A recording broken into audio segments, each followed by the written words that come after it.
Frequently videos आएंगे, मतलब मैं शेयर करूँगा काफ़ी चीज़ें जिससे आप बहुत जल्दी ट्रेडिंग सीख में। लाइक ट्रेडिंग में टाइम लगता है क्योंकि राइट इन्फॉर्मेशन नहीं होता, और लाइक मार्केट करंटली इवॉल्व करता है, तो इसीलिए पता नहीं चलता कि मतलब कौन सी स्ट्रेटजी कब काम करे, क्योंकि काफ़ी स्ट्रेटजी मार्केट बेस्ड होती है, मतलब मार्केट टाइमिंग के हिसाब से काम करती है।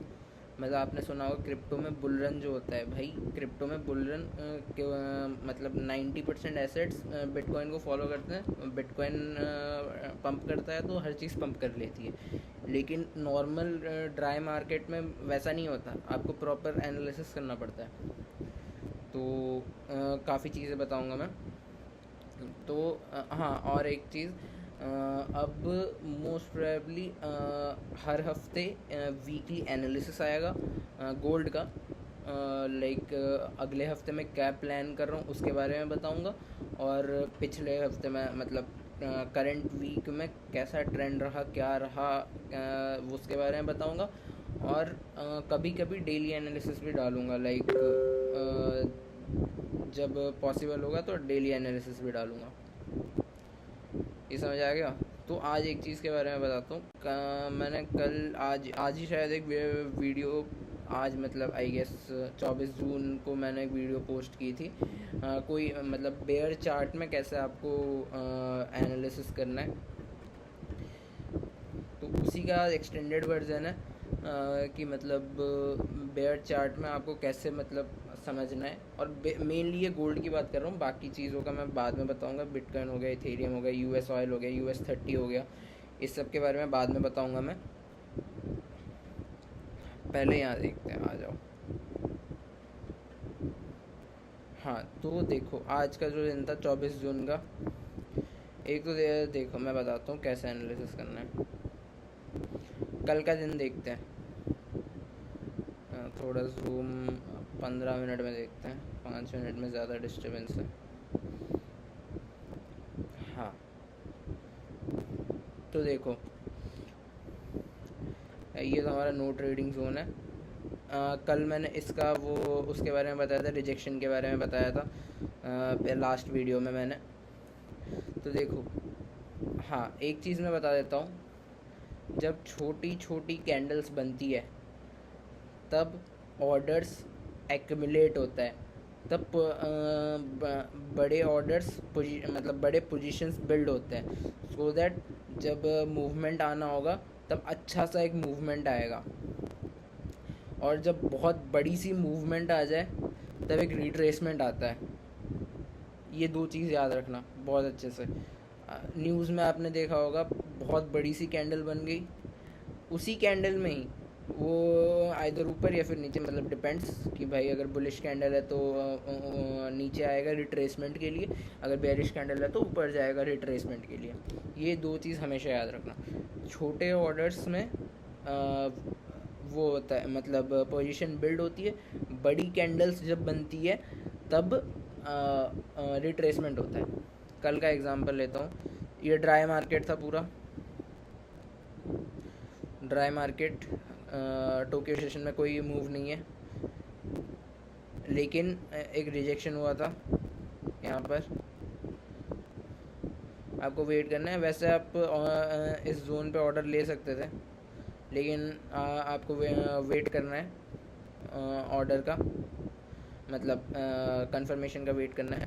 देखो यहाँ पर जैसे यहाँ पर छोटे छोटे ऑर्डर्स बिल्ड हो रहे थे, समझ आया? छोटे छोटे ऑर्डर्स बिल्ड हो रहे थे तो बहुत बड़ा मूव आया है। और ऐसा इसीलिए क्यों है, जो मैंने पिछली बार समझाया था स्ट्रेंथ और मोमेंटम के बारे में। यहाँ से आप अगर देखोगे तो स्ट्रेंथ और मोमेंटम बियरिश का ज़्यादा है। अब ये कैसे पता चलेगा? भाई सिंपल सी बात है, कोई अगर ये वाली कैंडल बनी है, ये रेड कैंडल बनी है, और एक ग्रीन कैंडल ऐसे बनी है,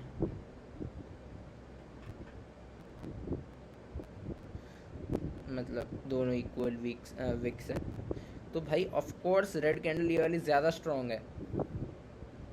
उसी दिन का मैं बता रहा हूँ, बाकी दिन का मैंने क्योंकि हम लोग स्कैल्पिंग कर रहे हैं।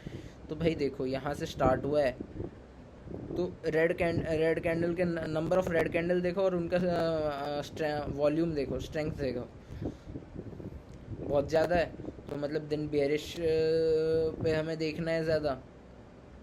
शॉर्ट टर्म अप ट्रेंड आ सकता है, ऑफ कोर्स आएगा, सिर्फ नीचे कैसे गिरेगा। कुछ लोग ऑर्डर्स मतलब प्रॉफिट बुक करेंगे तो रिट्रेसमेंट भी तो देगा।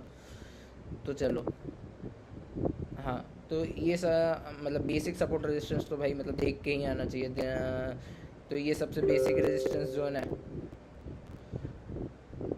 उससे बना देता हूँ। सबसे बेसिक रेजिस्टेंस जोन है ये।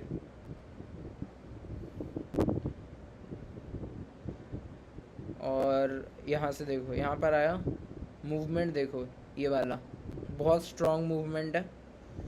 तो मैंने क्या बोला था, जब बड़ी कैंडल स्ट्रेंथ मतलब बहुत वॉल्यूम वाली कैंडल बनेगी तो पक्का रिट्रेसमेंट होगा। रिट्रेसमेंट कहाँ होगा, मतलब देखो छोटे छोटे ऑर्डर्स बिल्ड हो रहे थे, ये सारे लिक्विडिटी है। तो लिक्विडिटी इसने एक मूवमेंट दिया, लेकिन भाई यहाँ लिक्विडिटी यहाँ ख़त्म है, क्योंकि यहाँ पर एक सपोर्ट जोन है, ये वाला एक सपोर्ट जोन है। अरे हाँ, एक सपोर्ट जोन है। तो यहाँ पर बायर्स अपना ऑर्डर प्लेस करेंगे ही, कुछ बायर। तो इसके विसिनिटी पे आपको मतलब एक रिट्रेसमेंट आएगा ही आएगा फॉर कंटिन्यूएशन।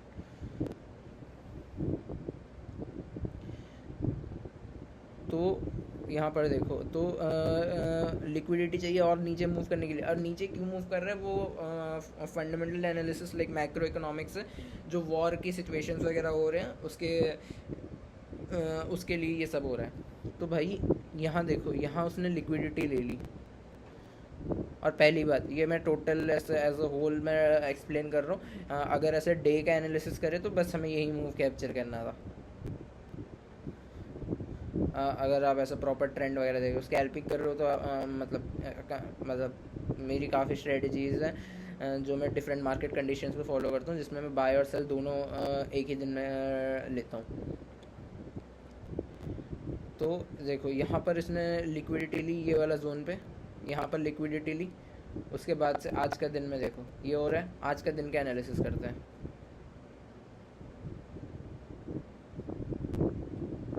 हाँ देखो, ट्रेंड समझ आ रहे हैं। हाँ, ट्रेंड में कैसे समझाता हूँ मैं, देखो बताता हूँ। मतलब स्ट्रेंथ मतलब क्या, कल मुझे एग्जांपल नहीं मिला था, स्ट्रेंथ मतलब बताता हूँ। ये एक मतलब ग्राफ है, ये एक ग्राफ है। ये जो ग्राफ है ये मतलब ये ऐसे जो ग्राफ्स होते हैं ये मोस्टली मतलब क्या बोलते हैं, मैं बता रहा हूँ। जैसे यहाँ पर ऐसे ग्राफ ऊपर जा रहे हैं, मतलब छोटे छोटे ग्रीन कैंडल रेड कैंडल ऐसे मिक्स बन के ऊपर जा रहे हैं। यहाँ पर एक स्टीप मूव आया है। स्टीप मूव कब आता है, जब एक पर्टिकुलर सपोर्ट या रेजिस्टेंस जोन मिलता है, वहाँ पर ट्रेडर्स अपना प्रॉफिट बुक करते हैं।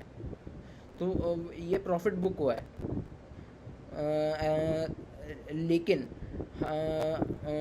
मतलब यहाँ पर अच्छा खासा मूव आएगा। लेकिन ये वाला क्या होता है, इसमें ऐसा है कि जैसे ये वाला मान लो, ये ऐसा है, इसमें स्ट्रेंथ इसीलिए नहीं है क्योंकि भाई देखो, जब हम ऊपर जा रहे हैं तो धीरे धीरे स्ट्रेंथ कम होती जा रही है, नंबर ऑफ बायर्स कम है ना, सेलर्स ज़्यादा एक्टिव हैं, इसीलिए ज़्यादा बड़ी कैंडल बन नहीं रही है।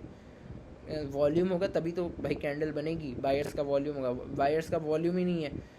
तो हाई प्रोबेबिलिटी ये है कि सेलिंग साइड में मार्केट है। ये समझ आ गया।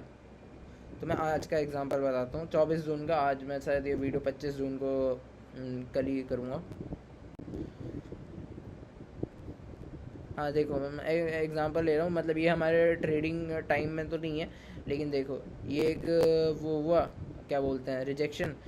तो एक छोटा सा वो अप मूव है। अब इतना बड़ा अप मूव नहीं है क्योंकि भाई फंडामेंटल सपोर्ट नहीं कर रहे, वॉर का सिचुएशन है और ट्रेडिंग टाइम नहीं है, वॉल्यूम नहीं है, मार्केट्स ओपन मतलब ग्लोबल मार्केट्स में जैसे लंदन न्यूयॉर्क वाली चीज़ें वो ओपन नहीं है, तो इसलिए वॉल्यूम नहीं है, तो कुछ हुआ नहीं, चॉपी मार्केट हो गया। लेकिन इस लेवल के नीचे नहीं आया। ये समझ आ गया। चलो मैं बताता हूँ कि मैं बोलना क्या चाहता था। इसमें हाँ देखो, यहाँ पर धीरे धीरे जा रहा है ऊपर, लेकिन भाई कैंडल की स्ट्रेंथ देखो आप। जूम इन कर लेते हैं थोड़ा। हाँ, यहाँ पर कैंडल की स्ट्रेंथ देखो, धीरे धीरे ख़त्म है कैंडल, और यहाँ पर आ गया रिजेक्शन। उसके बाद का मूव देखो, ये समझ आ गया। उसके बाद हाँ, मैं क्या बोल रहा था, रिट्रेसमेंट कैसे होता है। ये आया स्टीप मूव ऊपर, लेकिन जब स्टीप मूव किया तो कैंडल हाँ, जब स्टीप मूव ऊपर किया तो कैंडल की स्ट्रेंथ देखो, बढ़ी फिर कम हो गई, क्योंकि यहाँ पर लोगों ने प्रॉफिट बुक किया तो वॉल्यूम आ गया, क्योंकि प्रॉफिट बुक हो रहा है। उसके बाद कम हो गई क्योंकि बायर्स एक्टिवेटेड ही नहीं है। ये समझ आ गया। उसके बाद हमें लिक्विडिटी चाहिए ये सब डाउन मूव के लिए। तो अब कल का दिन अपन मतलब 25 कब का है, हाँ 25 जून का अपन देखेंगे क्या होता है। अपन ऐसे प्रेडिक्ट तो नहीं करेंगे, मार्केट के हिसाब से देखेंगे, क्योंकि काफ़ी न्यूज़ वगैरह चल रही है, वॉर न्यूज़ वगैरह, ट्वीट्स वगैरह चल रहे हैं, तो उसके बारे में। तो इस वीडियो में पिछले वीडियो का एक्सटेंशन ही था ये, तो इस वीडियो के लिए इतना ही रखते हैं। जैसे कि मैंने बोला है, वीकली एनालिसिस वगैरह आएंगे और डेली एनालिसिस कभी कभार आएंगे। बीच में मेरे कुछ काम है, मतलब दूसरी चीज़ें कर रहा हूँ, वो अगर मेरे को टाइम मिलता है तो मैं बीच में लाइव ट्रेड भी करूँगा। तो थैंक यू, लाइक करते रहें, सब्सक्राइब करें, थैंक यू।